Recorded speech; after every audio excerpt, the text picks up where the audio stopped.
At Athena, we're proud to create spaces like this, where experience is valued, leadership is amplified, and connection fuels change.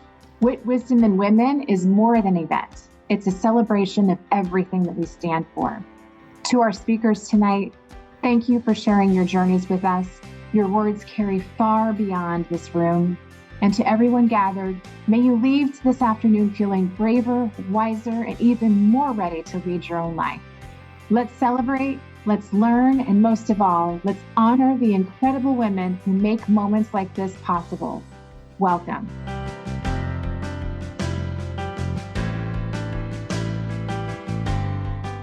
Taking risks like this requires you to understand you're gonna fail. Probably as often, if not more often, than you succeed. And that's part of the process of success. Giving yourself and everyone around you psychological safety to fail frees you up to take those risks, and then critically to learn from those failures. If you're terrified of failing, you can't take the lessons from those failures and apply them going forward. And the result is continued paralysis, not measured risk-taking.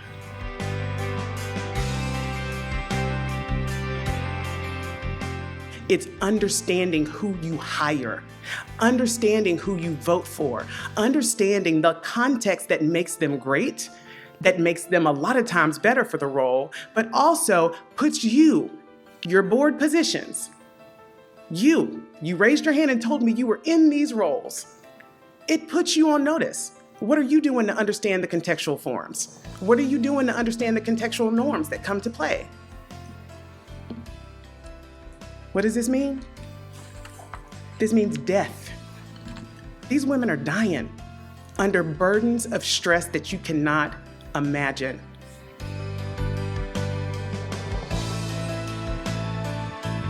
Part of the title of my talk is Notes to My Younger Self. And one of the great gifts of getting older and being in semi-retirement is that you have some time to reflect. And I'm not talking about just thinking about the past. I'm talking about a deep dive and analysis.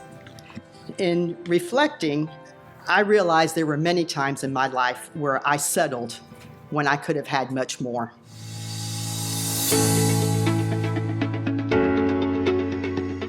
I will begin with, Dear City of Tampa, thank you for changing the trajectory of both my family's life and my life for 3 generations. Beginning in 1899, and maybe a little before that, my great-grandfather arrived in Tampa via Cuba from Spain following the cigar industry in Ybor City. He arrived on November 18th, 1899 on the Olivet. The Olivet is the sister city to the mascot, and you might recognize it from the City of Tampa seal. That was on my mother's side. On my father's side, my family came from Sicily, also to be cigar workers here in Tampa. My mom's side lived in Ybor City, my dad's side in West Tampa. They came with nothing but the shirts on their back and a dream for a better life for them and for their families.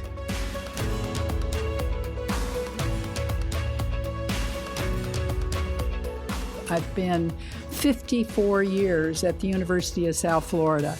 I started as the youngest faculty member, and I might be the oldest one now, I'm not sure. I'm going to try to convince you to love the arts, to love contemporary art, that it can teach you about yourself, and it can teach you about the world in which you live. I like to think that art clarifies and intensifies life experiences for me. There may be other things that do that for you.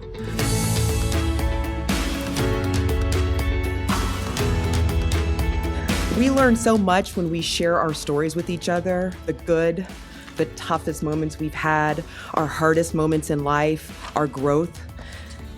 Everything that we've been through, even we are presently going through, all serve a purpose so much greater than ourselves. My 2 oldest daughters are 28 and 20, and every now and then I get a call from them about some struggles that they're having as young women. And I'm like, I've been through that. Let me tell you what happened. And it's like taking a moment that caused so much stress and anxiety and heartache in my life and turning it into a point of pride because I was able to use it to help them.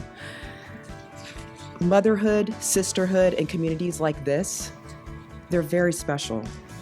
And my hope is that by sharing a sliver of my story with you here today, that I can help someone who's struggling with transition in their life.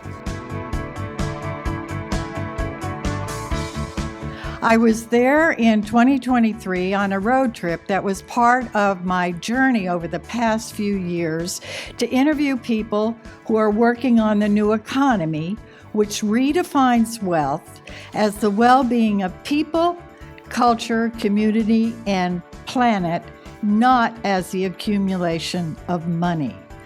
My friend, Indigenous economist of Cherokee heritage, Rebecca Adamson, had opened the door for me to her friends on the Lakota reservations because they were a part of the tribal wealth building movement, as was she.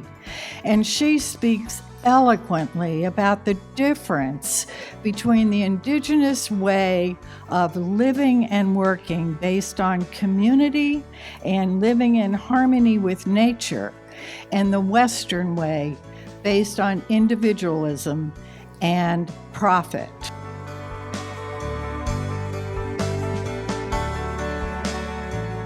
So we're living in the age, as we all know, of curated perfection. Yeah. Instagram Reels, TikToks, Pinterest boards like mine and the sandwiches, filters. Who follows these influencers? Fitness influencers, there's mom influencers. Did y'all know there's even like women executive influencers? You know, these are women who jump into ice baths at 5 a.m. and are journaling by 6, all with the perfectly hair blown out. I follow them, we all do. But what it does is it gives you the constant hum of you should be doing more. And you should smile while you do it. Professionally, we're told the same thing. It's the same game. We're to be polished, poised, confident. And whatever you do, don't let them see you sweat.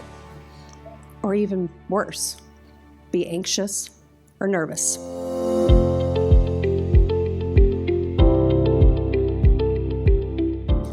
Working caregivers are 2 times more likely to experience a workers' comp or a disability leave of absence. Why? Because they're picking up or transferring patients that may be too big for them, or they have been trained on how to do that properly. Also, 40% of caregivers say their responsibilities have negatively impacted their household income or their financial stability. And why is that? Because a lot of times you have to pay for caregivers, or maybe the individual didn't have disability insurance and now you took that demotion. Those things are happening. What are some of the other tolls? This one always kind of staggers everybody. 40% of caregivers who take care of an Alzheimer's patient die prior to the patient they're taking care of.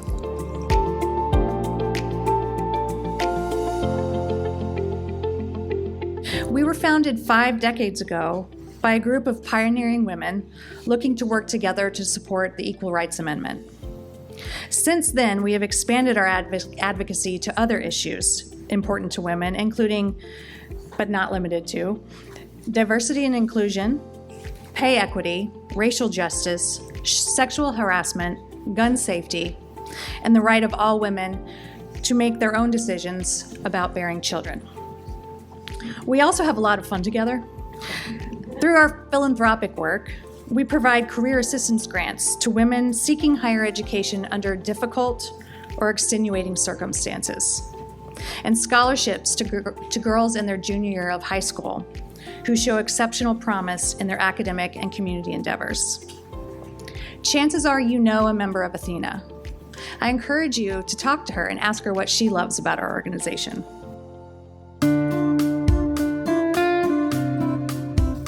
Adoptive parents receive subsidies, but birth parents get little to no aid. Billions are spent on foster care and adoption, but little on keeping families together.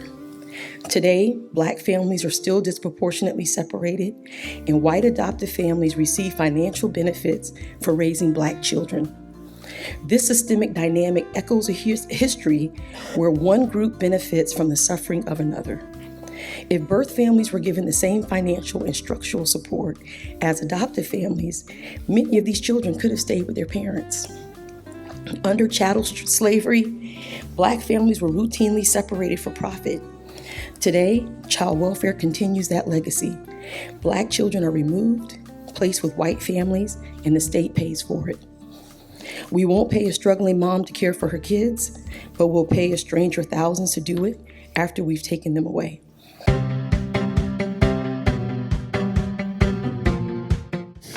Give yourself a hand for coming today. That's the first step. You've taken a positive step in the right direction, but don't stop. That's the reality. And that old Chinese proverb of journey of 1,000 miles begins with a single step. Not one of us wants to walk the 1,000 miles, but good luck on your journey to fulfillment and success. Have fun along the way. Thank you.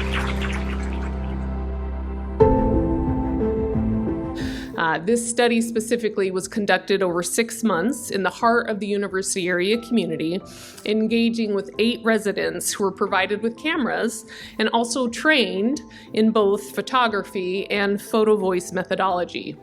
The research focused on 3 central themes: housing, resident engagement, and employment. So let me give you an example. Often, what we see or read doesn't give us a full understanding. Take this ad, for instance. We can read it.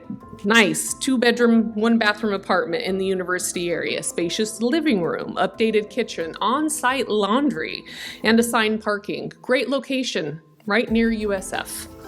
Now picture in your head, what does this look like? What are you envisioning? What are you imagining? Was this what you imagined? This is an actual photo of an apartment in the university area community, and it tells a very different story than the advertisement. It was only through the residents' lens that we were able to uncover the truth.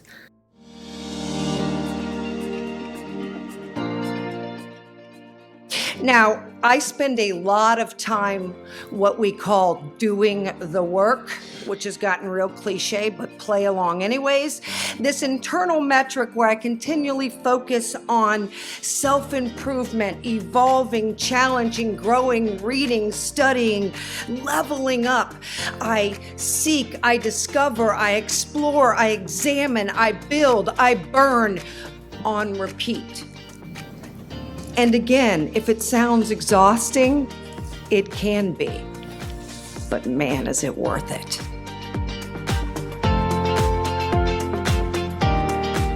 The best parenting allows a child to fulfill their own destiny, not what we think their destiny should be. I am forever grateful that my child had the courage to be who he really is. Thank you. Humor is able to destabilize the singularity fascism requires. Power doesn't need power, it needs subjects. Laughter breaks that spell. It gives us life. Joy isn't a luxury, it's a damn tactic. Now, Happy Warrior, we've all heard it. We certainly heard it a lot in the last election cycle. Our girl was a happy warrior. But where does it come from? Does anybody know? Actually, Happy Warrior is a yoga pose. Yes, points there. It's actually, it is a poem by William Wordsworth.